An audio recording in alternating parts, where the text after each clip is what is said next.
So good morning everyone. My name is Sanjay Rampal.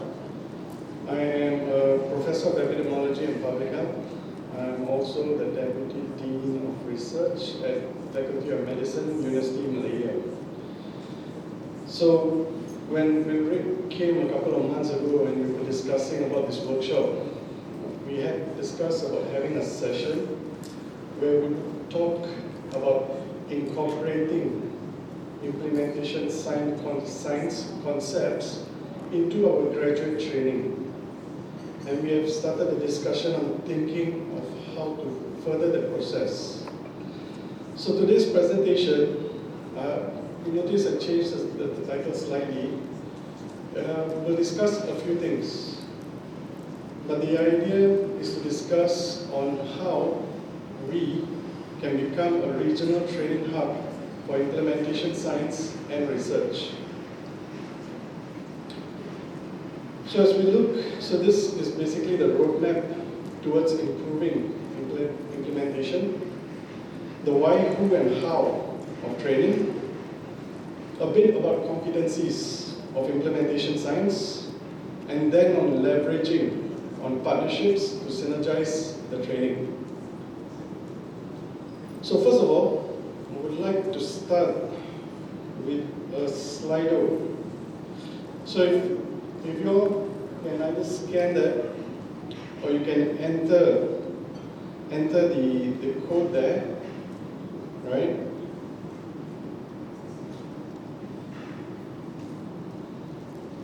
If everyone has done that, you should see that there is a live poll right now. Is there a live poll? Just to confirm. Yes, there is. So we have had some people have already responded. So you can even tick on multiple boxes. I think that should be allowed. Right? So if you have already seen this, then what I'll do is I will just start up.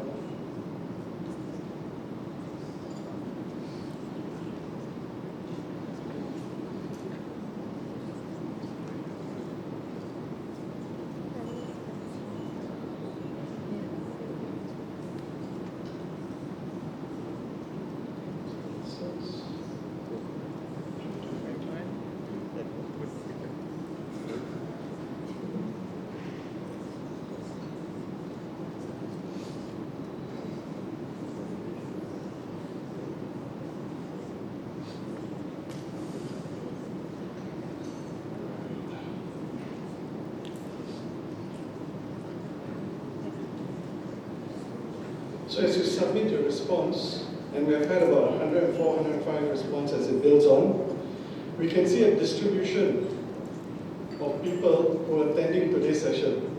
It's not of the workshop, it's those who are attending today's session, right? And how you categorize yourself. So as you can see from this, we have like 1/3 of you who consider yourselves as postgraduate or graduate students, about 1/3 who consider yourselves as practitioners, 1/5 who consider yourself as early career or postdoctoral researchers, then slightly less than that as senior mid-career researchers, and we also have a good representation from those from community-based or NGOs. And we have a sprinkling of 5% of you who are actually policymakers. And I think this is very important, and I'll come back to this later, of calibrating training sessions to the audience, right? So what I would hope for you to do now is to move on to the next poll.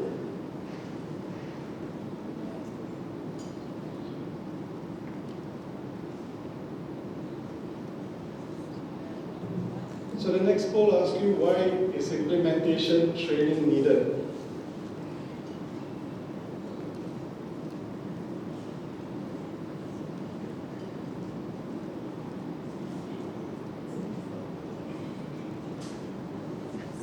So don't worry about it, it's awesome. That's just a dummy variable. But please enter why you think implementation science training is needed.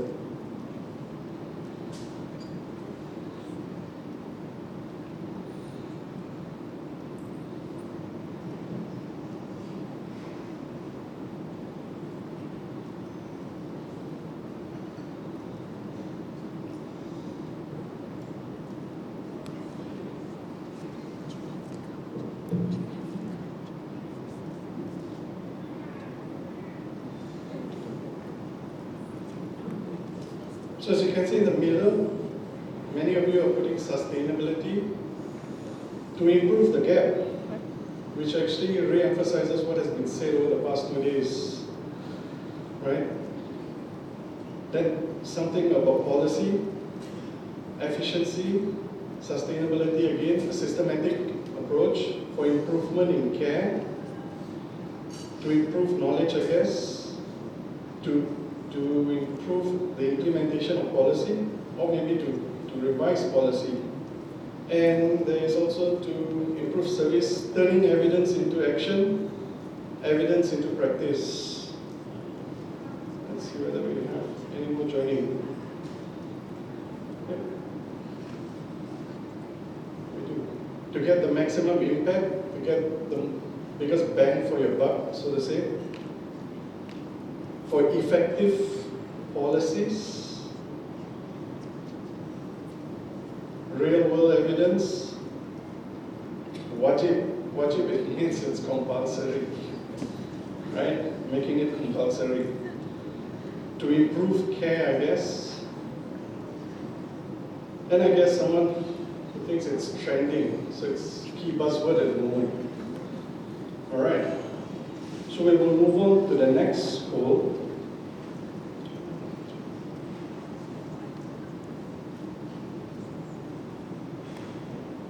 So what important domains should be incorporated into implementation science training? So based on the responses that you've given, right, what domains do you think should be covered when you go for implementation science training? We have a very heterogeneous crowd here, and that's good, diversity, right? But at the same time, thinking about what would you like to learn when you attend such training. So I think having this on the third day is very beneficial, because for some of you all who are new to the concepts, you have learned through day 1 and day 2 many of what is important.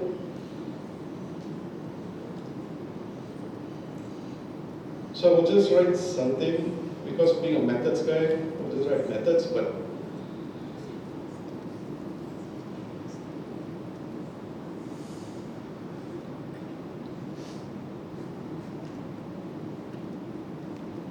we can see a lot being listed.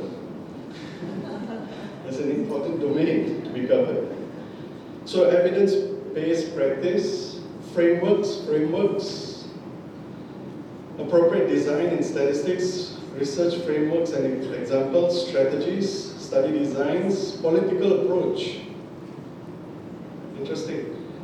Treatment effects, methodology, processes, study designs using theory, multi-stakeholder engagement, and then a bit about evaluation, stating about evaluation tools, not just HIV, that means it is broader than HIV, it's a much broader concept, for health, ethics. So that's, some of you feel a very important domain to be incorporated. So if you were to look at this, so you can think of research methods, that is the design, the measurement, the analysis, so the statistics, having appropriate theory and frameworks, and processes or strategies. Fidelity. So fidelity is a very interesting word. How many of you have heard the word fidelity before? All right. How many of you have not heard of the word fidelity before this, with regards to research? Right. Excellent. So many of you have heard about fidelity. CFR, DMF. All right.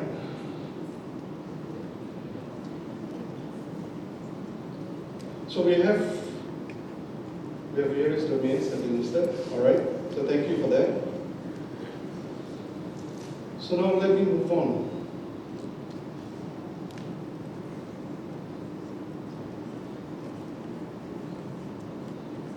Actually, when I did the Slido, the part that I was most interested in was the first slide, right?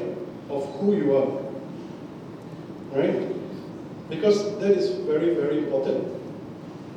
So if you think of training, right, the two ways of thinking about training. One is we target a group, right? So we look at who attends training, then we look at how our training is delivered, and ultimately we come to the point of why is it needed. That's one way of looking at it. But if you look at it the other way, right, you start off with why is training in implementation science needed, right? You start with the why, then slowly move on to the who. So if you think about training, one reason for having training is to change practice and policy. For some of you, you may want to implement effective and efficient programs. You may want to evaluate your program. So we do have many people who work in Ministry of Health who already conduct programs routinely, right? So then the idea is to evaluate those programs. Also, you may want to increase knowledge of dissemination and implementation. On the other hand, taking it a step further, you may be involved with research. So you may want to include implementation as part of your research. Thinking about implementation science as part of your research, you may be a co-investigator, or ultimately you may be a PI of an implementation research project. Now, with regards to who attends, so the why matches with the who, when we think about it, right? So people who typically attend are policymakers, practitioners, and implementers. And this will include CBOs, community-based organizations, and NGOs. And then you have another group which are a bit more academic, which might want a bit more out of the training, and to various degrees that they are looking at. This includes senior and mid-career researchers, early career researchers, postdoctoral, and medical programs. That is inculcating implementation science into our undergraduate programs, right? So as you can see today, many of you are early career, many of you are students, and as such, assessing that, we can then calibrate, or we can come up with different pathways towards implementation science training. So one way of doing this training is by giving you material, you go back and read, right? So these are publications and self-guided training in the middle, right? Just give me a second, get up the pointer. So around here, right? When minimal effort is needed, what's needed is availability of information, availability of knowledge, right? So for example, we could put up, today, many of these presentations have put up actually references in their presentations, where if you're interested, you can go and read further, right? In addition to that, you may attend any of this. So these are very, very short-term training, right? It can range from attending a panel session to what we are having today, a 3-day workshop. It could be a 1-day workshop, 1 to 3-day workshop. It could also be a conference on implementation science, and periodically held or regularly held webinars and seminars. Now, taking that a step further, right? So you're interested in implementation science, you want to learn further, then you can go on to a bit longer, but considered as short-term training. You could take a semester course and ultimately take a degree or a degree program in concentration in implementation science or implementation research. So if you look at the framework for training programs, I always look at it as a pyramid, right? So at the base of the pyramid is information that is to the general audience. And today is a good attempt for that, right? So it's catered for a large group of people. Large group is not in size, but a diverse group of individuals who may be interested in the basic concepts and principles of implementation science. With a bit of discussion, case study discussions, or to further implement it if you're interested in it. Once you have gone through this and you have further interest, then the next step would actually be looking at IR or IS training certificates. Right? That means packaging a few courses together, which results in a training certificate. And further to that, we can look at IR or ISIR specialization. So each of these will have different types of training activities which are geared for different individuals.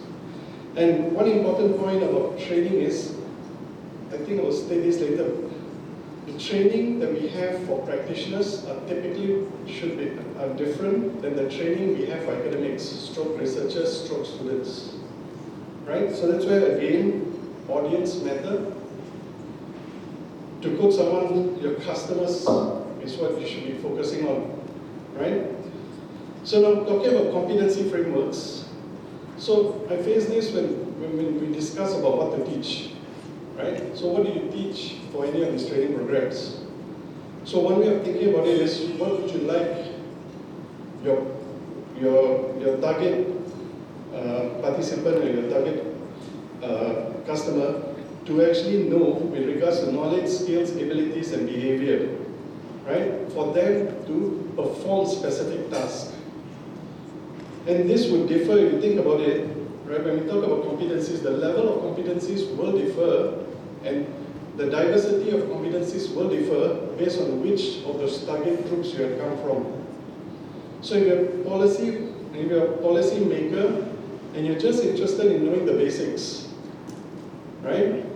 Then you may not need so many of these competencies. You may need lesser number of competencies at the lower level.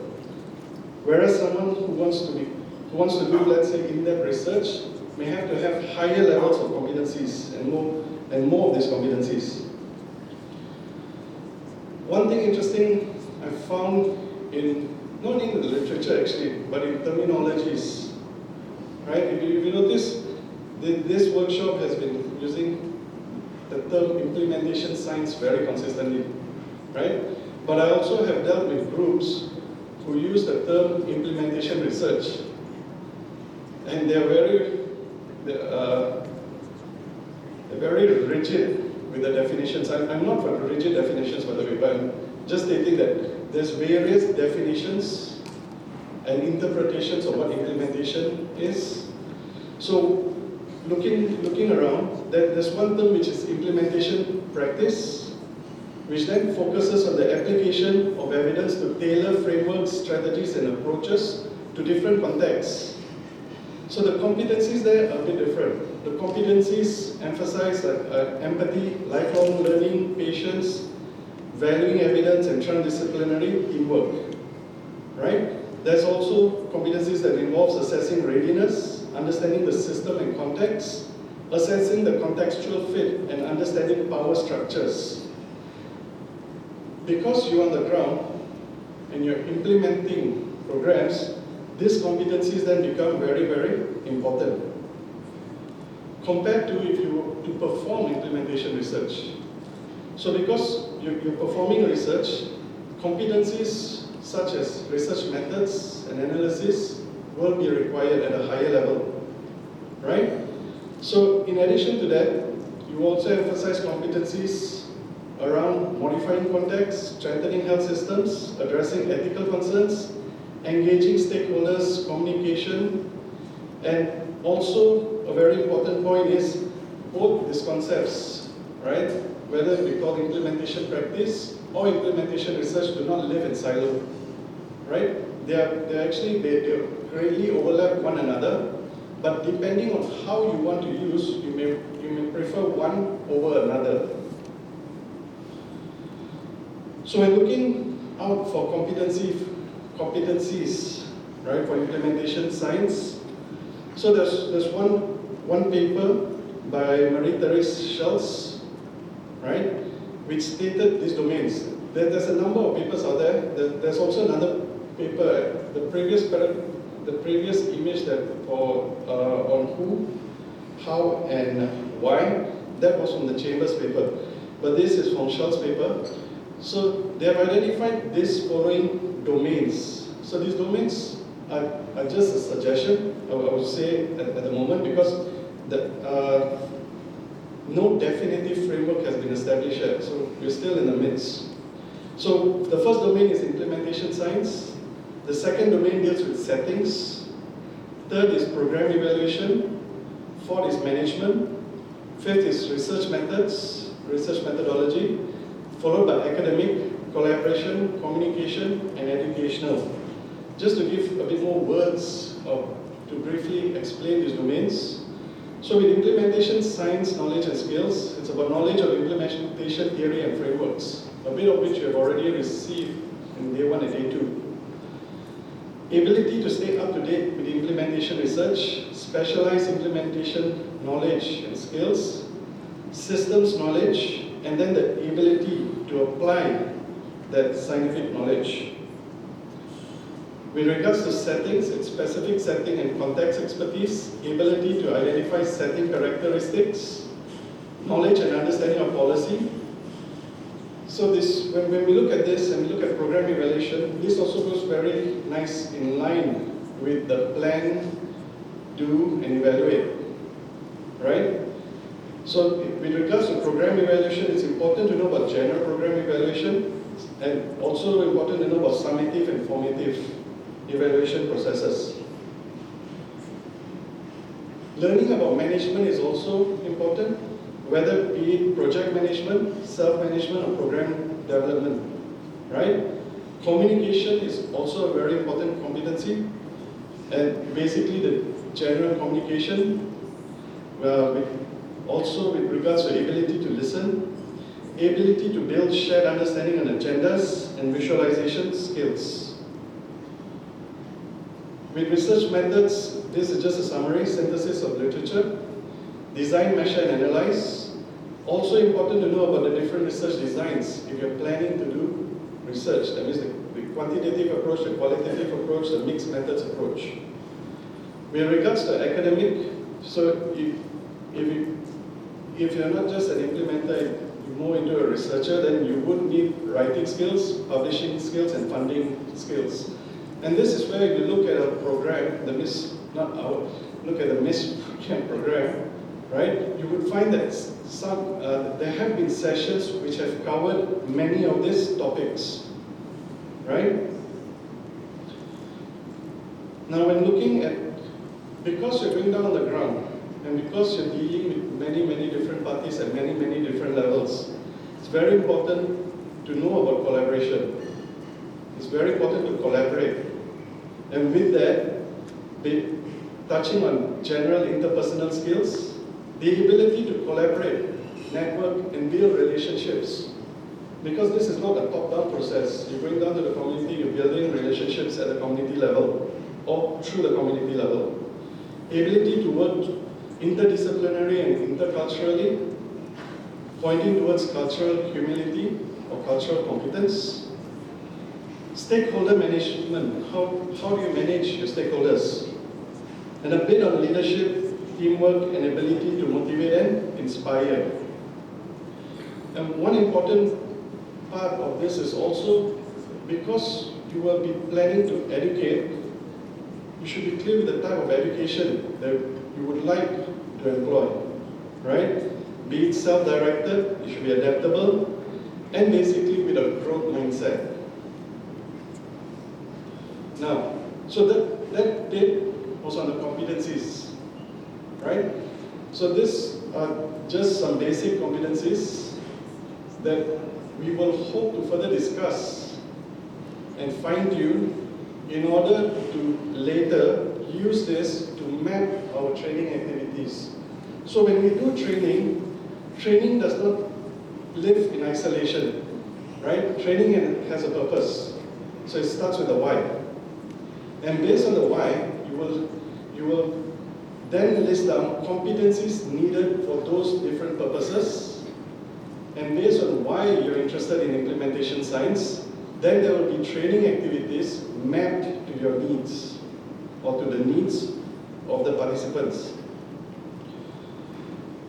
Following that, along this education spectrum, right, I'll also talk about leveraging on partnerships to synergize training. So if you train, so when I say we, I use we in a very general term, but but here when I say we, I mean University of Malaya, right? So we have academicians from University of Malaya, and we have hubs or centers or hubs of excellence within UM, which are looking into implementation science, implementation research. So we're doing this through two major initiatives. The first initiative is on the left, right? So this is the MIST program, the Malaysian Implementation Science Training Program, right? And through various activities, I will go through that in a while, through of the MIST program. At the same time, we have established a tropical disease research regional training center, Western Pacific region, in Malaysia, in Kuala Lumpur, through initially the Malaysian Global Health Consortium. And this consortium for TDR, RTC, WPR includes the Institute of Health Systems Research, Ministry of Health, who represents actually Ministry of Health. Then we have the UNU, IIGH, the United Nations University Institute of Global Health, and University Malaya. Right, so we have two partnerships that we have leveraged over the past years. And if you look at the MIST program, so what has happened is, I'll start with this, the summary of training. So I requested this from the MIST group, right? So that there's been capacity building that has gone on, and we have trained 4 academic staff. So at the start, you heard me talk about developing or becoming a regional hub. For regional hub, you need internal capacity. So initially, we don't have capacity at all, right? So without capacity, you jettison in expertise, in this case through partnerships, who then help build internal capacity. When I talk about internal capacity, I'm talking about national capacity. So we are building first national capacity, then you can think of it as regional capacity. So the MIST program has trained 4 academic staff and 6 PhD students, right? There's also been support. There have been 8 grant supports, 6 for PhD projects, 1 for a Doctor of Public Health project, and 1 for a fellowship student. And you heard recently of the number of participants. So this basically excludes, I guess, the speakers and the organizing committee. So this should be the pure number of participants. So if you look at that, there has been increasing number of participants in the MIST boot camps, which shows 2 things.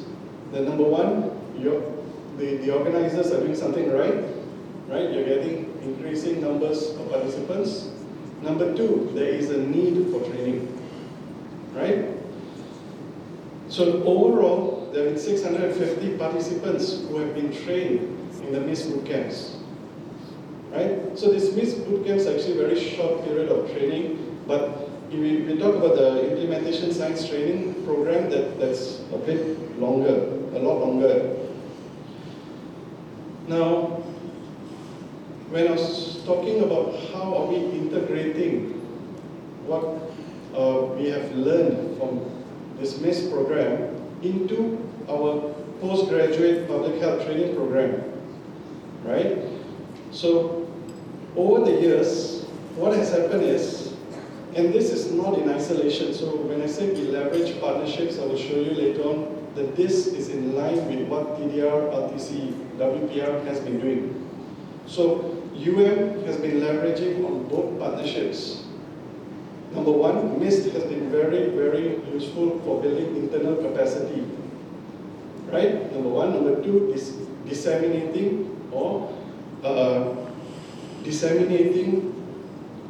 fundamental or principles of implementation science to various participants. Most of the participants, point to note, has been based in Malaysia for various reasons of access and so on and so forth. Right? Now, what has happened is, over this period of time, initially we have integrated concepts of implementation science and implementation research into our MPH program, just as two different sessions in a module, right? And over time, the department has developed a module, right, with the help of Prof. And we have implemented then the elective module, right, into our MPH program, but it's just one module, right? We have further plans, but before I go there, let me go to the next partnership. So this next partnership we have, right, is with Tropical Disease Research Regional Training Center, WPR, where what we had planned to do is, over the past few years, we have integrated TDR IR content in postgraduate program, integration of IR content into training workshops, development of a multimedia learning lab, and development of mini MOOCs, and establishing regional networks. Now the activities of TDR RTC WPR is by a consortium of partners, right? So it's by Institute of Health Systems Research.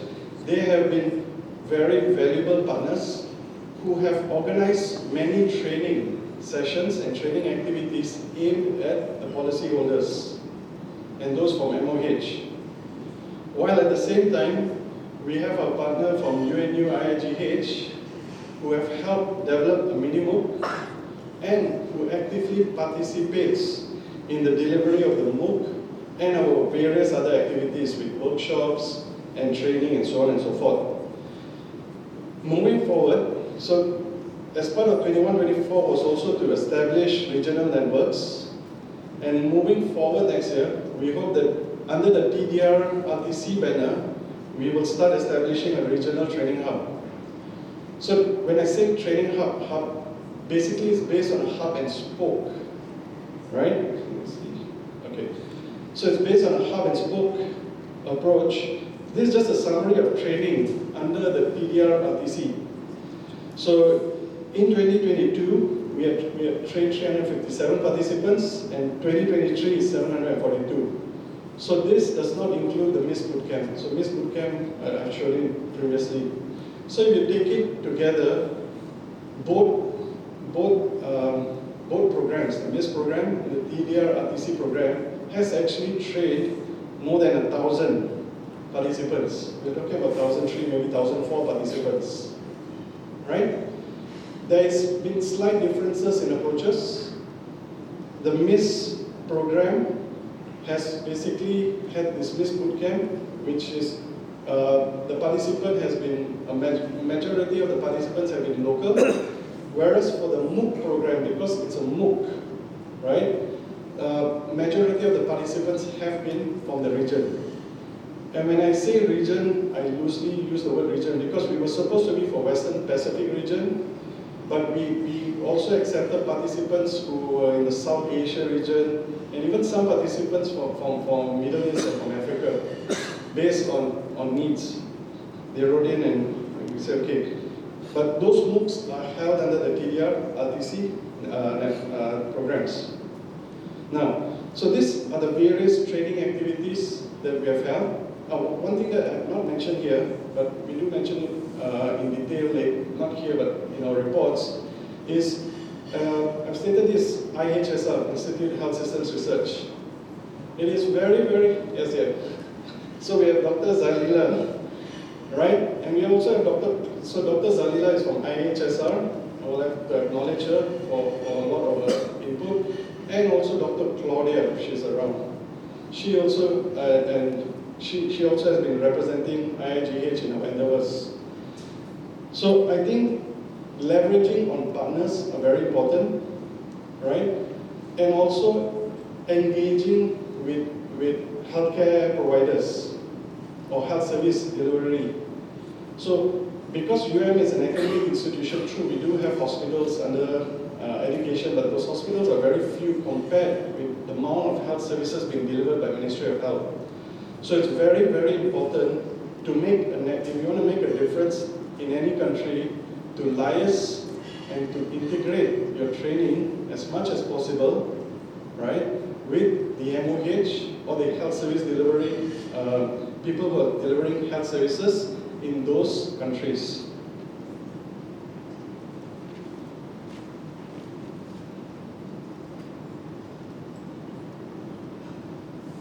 So that was, yeah. where do we go from now? Right? So I've told you about training activities that we have been having. Training activities under two banners, under the MISS banner and the TDR banner. If you look at where we're going, currently what we have established at the RTC and with our partners is we have MOOCs, right? So the MOOCs are more accessible, but with regards to face-to-face training, we have regular workshops, right? On IS and IR. We have an elective module. So when we talk about postgraduate education, so we have an elective module. We plan to further build 2 more modules and then have a concentration. And this is why it's very good to know that our partners have already established a concentration in implementation science. And I think Luke hates that, right? The concentration in IS. So with regards to the MPH, that's the plan. In addition to that, so our MPH is a 1-year program, but we also have a Doctor of Public Health program. The PhD program is by research, and typically once you have capacity, people with interest can search for those academics. But with the Doctor of Public Health program being an applied program, I think this has a lot of potential, right?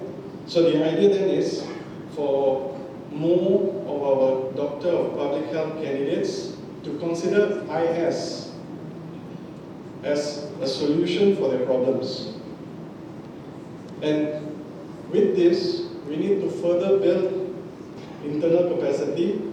We need to leverage on our partners, local and international, right? And then link the experts with the candidates who are interested. Moving on, there's also many more MOOCs that can be developed, and that is something to be looked into.